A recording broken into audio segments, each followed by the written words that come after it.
بسم اللہ الرحمن الرحیم۔ السلام علیکم، میں ہوں آپ کی ہوسٹ غزل۔ یہودی حضرت علی رضی اللہ تعالیٰ عنہ کے علم سے بہت زیادہ حیران ہوا کرتے تھے۔ ایک بار یہودیوں نے ایک منصوبہ بنایا کہ کوئی ایسا بندہ تلاش کیا جائے جو حضرت علی رضی اللہ تعالیٰ عنہ کا سوال و جواب میں مقابلہ کرے۔ یہودیوں نے حضرت علی رضی اللہ تعالیٰ عنہ سے علم کا مقابلہ کرنے کے لیے بندہ تلاش کرنا شروع کر دیا تھا۔ یہودیوں کو ایک غار میں بندہ ملا جو بہت ہی بوڑھا تھا، جو تقریباً 70 سال سے اسی غار میں رہ رہا تھا۔ اس بوڑھے یہودی عالم کے پاس اتنی ریاضت تھی کہ وہ غیب کی چیزوں کو اپنے علم کے ذریعے معلوم کر لیتا تھا۔ یہودی اس بوڑھے عالم کو کوفہ میں لے آئے۔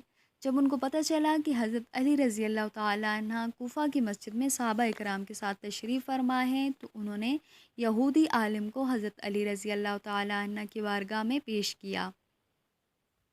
وہ بوڑھا یہودی عالم حضرت علی رضی اللہ تعالیٰ عنہ سے کہنے لگا، اے مسلمانوں کے خلیفہ، میں نے سنا ہے کہ آپ رضی اللہ تعالیٰ عنہ کوفہ کے لوگوں سے بہت زیادہ سوال پوچھتے ہیں۔ آپ رضی اللہ تعالیٰ عنہ مجھ سے سوال کرو، میں ان کے جواب دیتا ہوں۔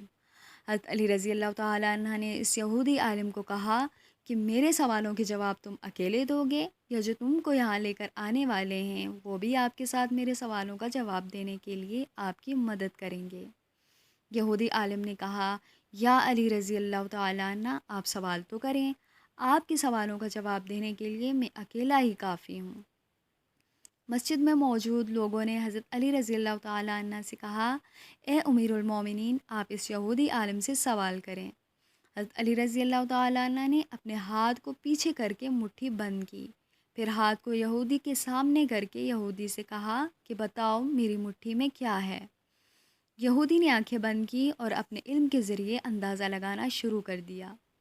تھوڑی دیر کے بعد یہودی نے جواب دیا، اے علی، ابو قبیس کے علاقے میں فلاں درخت پر ایک گھونسلہ ہے، اس میں فاختہ نے انڈے دیے ہیں، ان انڈوں میں سے ایک انڈا آپ کی مٹھی میں ہے۔ وہاں سارے مجمع کی نظریں حضرت علی رضی اللہ تعالیٰ عنہ کی مٹھی پر تھی۔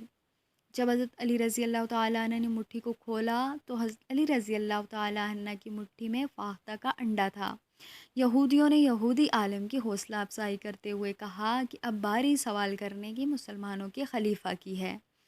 ان یہودیوں کی بات سن کر حضرت علی رضی اللہ تعالیٰ عنہ اپنے منبر سے نیچے اتر آئے اور انہوں نے وہی انڈا یہودی عالم کی ہتھیلی پر رکھ کر فرمایا، اس انڈے کو وہیں رکھ کر دکھا جہاں سے میں نے اس انڈے کو لیا ہے۔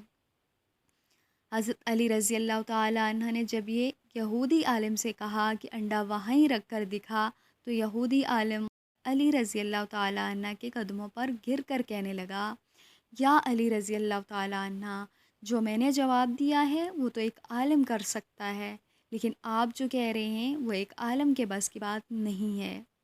یہودی شرمندہ ہوا اور مسجد کے دروازے کی طرف بڑھنے لگا، تو حضرت علی رضی اللہ تعالیٰ عنہ نے فرمایا، اے یہودی عالم، اگر تو یہاں تک آ ہی گیا ہے تو مجھے یہ بتاتا جا کہ تو نے غیب کا علم کہاں سے لیا ہے۔ حضرت علی رضی اللہ تعالیٰ عنہ سے مخاطب ہو کر یہودی کہنے لگا، اے امیر المومنین، میں ریاضت کی وجہ سے غیب کا علم جاننے کی صلاحیت رکھتا ہوں۔ مولا علی رضی اللہ تعالیٰ عنہ نے فرمایا، یقیناً تو اپنے نفس کو مار کر یہ مقام حاصل کیا ہے۔ یہودی عالم نے جواب دیا، جی۔ مولا علی رضی اللہ تعالیٰ عنہ نے یہودی کو پوچھا کہ تو اپنے نفس کو مارنے کے لیے کیا کرتا ہے؟ یہودی نے جواب دیا کہ میرا نفس جس طرف مجھے مائل کرتا ہے میں اس کام کو کرنے سے پرہیز کرتا ہوں، جس کام کو کرنے کے لیے میرا نفس مجھے روکتا ہے میں وہ کام ضرور کرتا ہوں۔ میں کلمہ نہ پڑھنے کے باوجود بھی اپنی ریاضت سے غیب کی چیزوں کو دیکھنے کی صلاحیت رکھتا ہوں۔ حضرت علی رضی اللہ تعالیٰ عنہ نے یہودی عالم سے پوچھا کہ جو تیرا نفس کہے گا وہ تو نہیں کرے گا؟ یہودی نے جواب دیا، جی میں بالکل نہیں کروں گا۔ حضرت علی رضی اللہ تعالیٰ عنہ نے کہا کہ تیرا نفس کیا کہتا ہے کہ تو مسلمان ہو جا کہ نہیں؟ یہودی عالم نے کہا، میرا نفس مجھے یہ اجازت نہیں دیتا کہ میں مسلمان ہو جاؤں۔ حضرت علی رضی اللہ تعالیٰ عنہ نے فرمایا کہ اگر تیرا نفس تجھے کہتا ہے کہ تو مسلمان نہ ہو تو پھر تو مسلمان ہو جا، کیونکہ تو خود کہتا ہے کہ جس کام سے تیرا نفس تجھ کو روکتا ہے تو وہ کام ضرور کرتا ہے۔ حضرت علی رضی اللہ تعالیٰ عنہ کا یہ کہنا ہی تھا کہ یہودی حضرت علی رضی اللہ تعالیٰ عنہ کے قدموں میں گر کر کہنے لگا، یا علی رضی اللہ تعالیٰ عنہ، آپ نفس سے کس طرح واقف ہیں؟ حضرت علی رضی اللہ تعالیٰ عنہ مسکرائے اور اس یہودی عالم کو کلمہ پڑھا کر مسلمان کر دیا، اور جو اس یہودی عالم کے ساتھی تھے وہ مارے شرمندگی کے اپنے سر جھکا کر بیٹھے رہے۔ امید ہے کہ آج کی ویڈیو آپ تمام دوستوں کو پسند آئی ہوگی۔ مزید اچھی ویڈیو کے لیے ہمارے چینل اردو ڈیجیٹل کو سبسکرائب کریں اور بیل آئیکن پریس کر دیں۔ شکریہ۔